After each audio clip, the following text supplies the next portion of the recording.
জানি ভাই, এখন প্রজাপতি 2 এর দাপট চলছে সিনেমা হলে। দেবদার সিনেমা আসছে, সেটার দাপট মিনিমাম 1 মাস সিনেমা হলে চলবে না, এটা তো আমরা ভাবতেই পারি না। কারণ West Bengal box office king এবং ওয়েস্ট বেঙ্গলের মেগাস্টারের নাম কিন্তু দেব, আমরা সবাই জানি।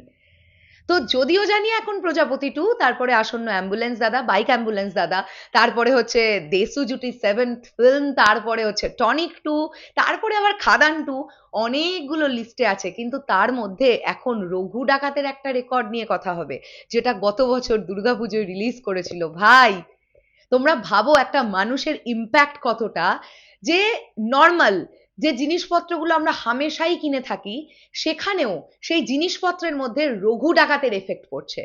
তোমাদের জানতে ইচ্ছে করছে তো বিষয়টা কি? আমি বলবো। হ্যালো এভরিওয়ান, আমি পৌশালী, চলে এলাম আরো একটা নতুন ভিডিও নিয়ে। এখন খুব দারুণ একটা বিষয় নিয়ে কথা বলবো। দেখো, আমাদের টলিউড ইন্ডাস্ট্রিটা তো খুব ছোট্ট ইন্ডাস্ট্রি। দেবদা এমন একটি নাম, যিনি আসা মানেই Tollywood industry box office collection করতে পারবে, এটা আমরা সবাই জানি।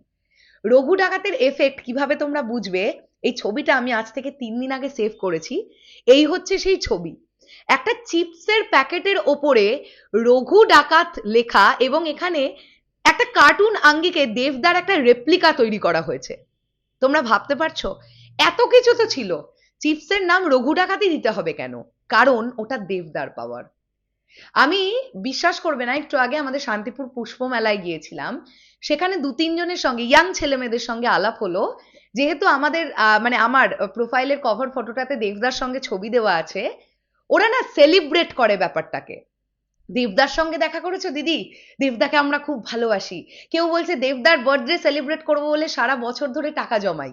সবাই হয়তো ফ্যান ক্লাবের সঙ্গে যোগদান করতে পারে না, নিজেরা নিজেরা সেলিব্রেট করে। কিন্তু এই শান্তিপুর, রানাঘাট, কৃষ্ণনগর, এই যে নদিয়া ডিস্ট্রিক্টের যে যে নাম করা জায়গাগুলো আছে, একটু মফস্বল ঘেঁষা যে জায়গাগুলো আছে, সেখানে দেবদার ফ্যান বেসটা জাস্ট মানে আনবিলিভেবল ফ্যান বেস, এটা নিয়ে কোনো ডাউট নেই।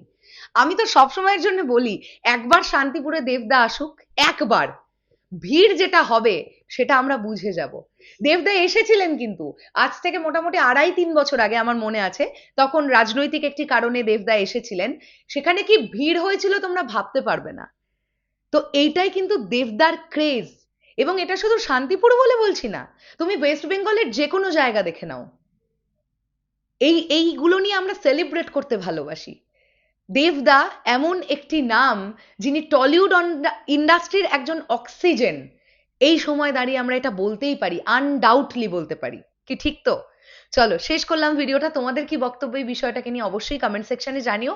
আর যারা এতক্ষণ আমার এই ভিডিওটা দেখলে, 2026 সালে দেবদার কোন সিনেমাটা নিয়ে এখনো পর্যন্ত তোমরা সবচাইতে বেশি এক্সাইটেড, সেটা কমেন্ট সেকশনে জানাও। আমি পার্সোনালি দেসু জুটির 7th ফিল্মটা নিয়ে সবচেয়ে বেশি এক্সাইটেড আছি ভাই। দেখা হচ্ছে আবার খুব শিগগিরই। তোমাদের পছন্দের ছবিটা কোনটা নিয়ে এক্সাইটেড কমেন্ট সেকশনে জানিও কিন্তু। টাটা।